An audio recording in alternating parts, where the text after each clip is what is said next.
Hello everyone, welcome to our YouTube channel keep it simple. आज के video में हम डिस्कस करेंगे रिलायंस इंफ्रास्ट्रक्चर के बारे में। ये एक अनिल अंबानी ग्रुप की कंपनी है।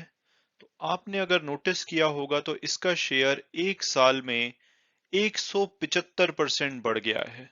तो आप सोच रहे होंगे कि भाई अनिल अंबानी की तो हालत ज्यादा अच्छी नहीं चल रही है, वो बहुत ज्यादा डेट में है और ये शेयर इतना क्यों भाग रहा है। तो आज के वीडियो में हम जानेंगे कि ये शेयर इतना क्यों भाग रहा है और क्या ये एक अपॉर्चुनिटी है इसको खरीदने की या इसे हमें अवॉइड करना चाहिए। चलिए आगे बढ़ते हैं। तो सबसे पहले अगर हम कंपनी का ओवरव्यू के बारे में बात करें तो ये पावर जनरेशन यानी कि ट्रांसमिशन डिस्ट्रीब्यूशन और इलेक्ट्रिसिटी जनरेशन के बिजनेस में है। इसके अलावा इनके इंफ्रास्ट्रक्चर प्रोजेक्ट्स हैं जैसे कि हाईवे, मेट्रो, एयरपोर्ट्स डेवलप और मेंटेन करते हैं और ये डिफेंस सेक्टर में भी हैं।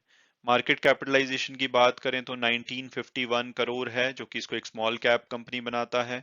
शेयर होल्डिंग पैटर्न इसका मेजोरिटी ऑफ हिस्सा पब्लिक यानी कि रिटेल शेयर होल्डर के पास है, रफली 88%, और 5% डोमेस्टिक इंस्टीट्यूट के पास, 2% के आसपास फॉरेन इंस्टीट्यूट्स के पास और 5% ही प्रमोटर के पास है। अगर फाइनेंशियल की बात करें तो रेवेन्यू इसका थोड़ा सा कंसिस्टेंट है, लेकिन अगर इसकी नेट इनकम की बात करें तो वो लगातार आप देखेंगे कि लॉस में है। पिछले साल इनको 290 करोड़ का लॉस हुआ था जून क्वार्टर में, और इस साल मार्च में 50 करोड़ के आसपास और जून 2021 में 97 करोड़ के आसपास का इनको लॉस हुआ है। और इन्होंने जब अपनी कमेंट्री दी थी जून फाइनेंशियल के साथ तो इन्होंने बताया कि मुंबई मेट्रो में बहुत प्रॉब्लम चल रही है और उसको ये कमर्शियल वायबल बनाने की कोशिश कर रहे हैं ताकि ये थोड़ा सा कैश फ्लो इंप्रूव कर पाएं और अपने फाइनेंशियल ऑब्लिगेशन को मीट कर पाएं। इसके अलावा इन्होंने ये भी बोला है कि अपना सारा का सारा डेट जो कि रफली 14,000 करोड़ से थोड़ा ऊपर है, उसको ये पे ऑफ कर देंगे इस फाइनेंशियल ईयर यानी कि मार्च 2022 तक। तो चलिए आगे बढ़ते हैं। तो अगर अब हम बात करें कि लेटेस्ट क्या चल रहा है इस कंपनी में, तो इस थर्सडे को इनके फेवर में एक फैसला आया है। इनका एक डिस्प्यूट चल रहा था दिल्ली मेट्रो के साथ और उसमें इनके फेवर में फैसला आया है।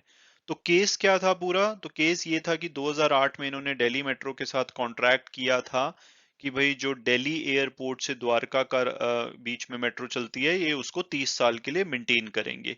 लेकिन 2012 में ही इनका उनके साथ डिस्प्यूट हो गया फी को लेकर और ऑपरेशंस को लेकर, जिसके बाद की ये कोर्ट में चले गए और इन्होंने बोला कि भाई दिल्ली मेट्रो ने कॉन्ट्रैक्ट वायलेट किया है और उनसे टर्मिनेशन फी मांगी इन्होंने। और 2017 में लोकल कोर्ट ने इनके फेवर में फैसला किया, लेकिन फिर उसके बाद फिर वो दिल्ली मेट्रो हाई कोर्ट में गया और वहां पे पहले इनके फेवर में फैसला आया, फिर अगेंस्ट आया। तो फिर इन्होंने सुप्रीम कोर्ट में याचिका डाली और फाइनली अब इस थर्सडे को सुप्रीम कोर्ट से इनके फेवर में फैसला आया है और सुप्रीम कोर्ट ने 4500 करोड़ रुपए देने को बोला है दिल्ली मेट्रो को, कि वो रिलायंस इंफ्रा को उनको 4500 करोड़ रुपए देने पड़ेंगे। ओरिजिनली ये अमाउंट 2800 करोड़ के आसपास था, लेकिन अब अमाउंट बढ़ गया है, उसमें इंटरेस्ट वगैरह मिला के रफली 4500 करोड़ होना चाहिए। और ये अमाउंट इनके लिए ऑक्सीजन का काम करेगा क्योंकि कंपनी बहुत ज्यादा डेट में है, इनके ऊपर 14,200 करोड़ के आसपास का डेट है।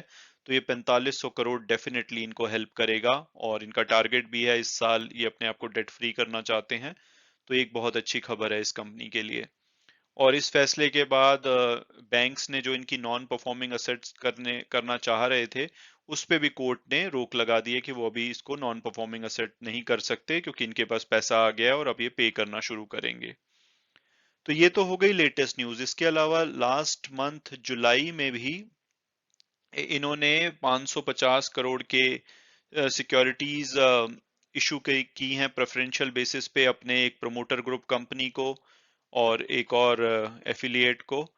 तो उसके बाद इनका इनमें प्रमोटर शेयर बढ़ जाएगा, तो लेकिन उसके थ्रू भी इनको 550 करोड़ रुपए मिलेगा। तो अगर हम अब बात करें कि क्या कंपनी के दिन सुधर गए हैं और अब कंपनी रिवाइवल की तरफ बढ़ रही है और अब हमें इसका शेयर खरीदना चाहिए, तो उसको डिस्कस करते हैं इस पेज में। तो अगर हम इसकी परफॉर्मेंस देखें तो 3 साल की परफॉर्मेंस देखें तो इस कंपनी ने 85% तक इसका शेयर गिरा है। लेकिन अगर हम इस साल की या पिछले 1 साल की परफॉर्मेंस देखें तो ये 175% बढ़ा है। तो आप ये सोच रहे होंगे कि कंपनी इतने ज्यादा डेट में है और ये बड़ा क्यों है?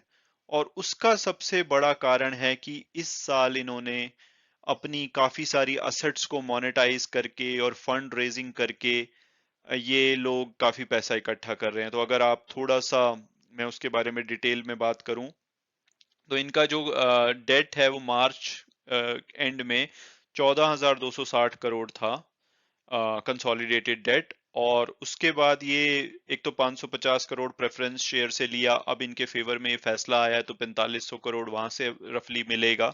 इसके अलावा ये अपोलो ग्लोबल, ब्रुकफील्ड और सीडीपीक्यू से बात कर रहे हैं पुणे सटारा जो टोल रोड है उसको बेचने के लिए। उससे उम्मीद है कि इनको 1800 करोड़ रुपए के आसपास शायद मिल जाए। और इसके अलावा ये क्यूब हाईवेज से भी बात कर रहे हैं, अपनी 4 और जो इनकी रोड असेट्स हैं हाईवे मेंटेन करते हैं उसको बेचने के लिए, और इनको उम्मीद है कि उससे भी 1430 करोड़ आएगा। तो शेयर इसलिए भाग रहा है क्योंकि वो देख रहे हैं कि फंड रेजिंग कर रहे हैं और उसके बाद इनके डेट कम होने चाहिए। तो वो इस पॉजिटिव न्यूज के साथ शेयर भाग रहा है। लेकिन मुझे इन माय पर्सनल ओपिनियन लगता है कि भाई अभी इनके ऊपर बहुत ज्यादा डेट है। ये सब अमाउंट को अगर सब जोड़ भी लिया जाए तो ये कुल मिला के रफली होता है 8 साढ़े 8 हजार करोड़। तो इनके ऊपर ऑलरेडी 14,000 करोड़ का कर्जा है और इसके बाद इनको फर्दर फंड रेजिंग करनी पड़ेगी। और अभी नहीं लगता है कि कोई कंपनी बहुत ही ज्यादा रिकवरी की तरफ है। तो मेरी पर्सनल ओपिनियन में ये होगा कि आप इसमें डेफिनेटली नहीं घुसना चाहिए। और अगर आप इसमें अटके हुए हैं तो रादर ये एक अपॉर्चुनिटी होनी चाहिए कि अगर कभी इसका शेयर प्राइस थोड़ा और बढ़ता है तो आप उस अपॉर्चुनिटी को यूज कर सकते हैं इससे निकलने के लिए।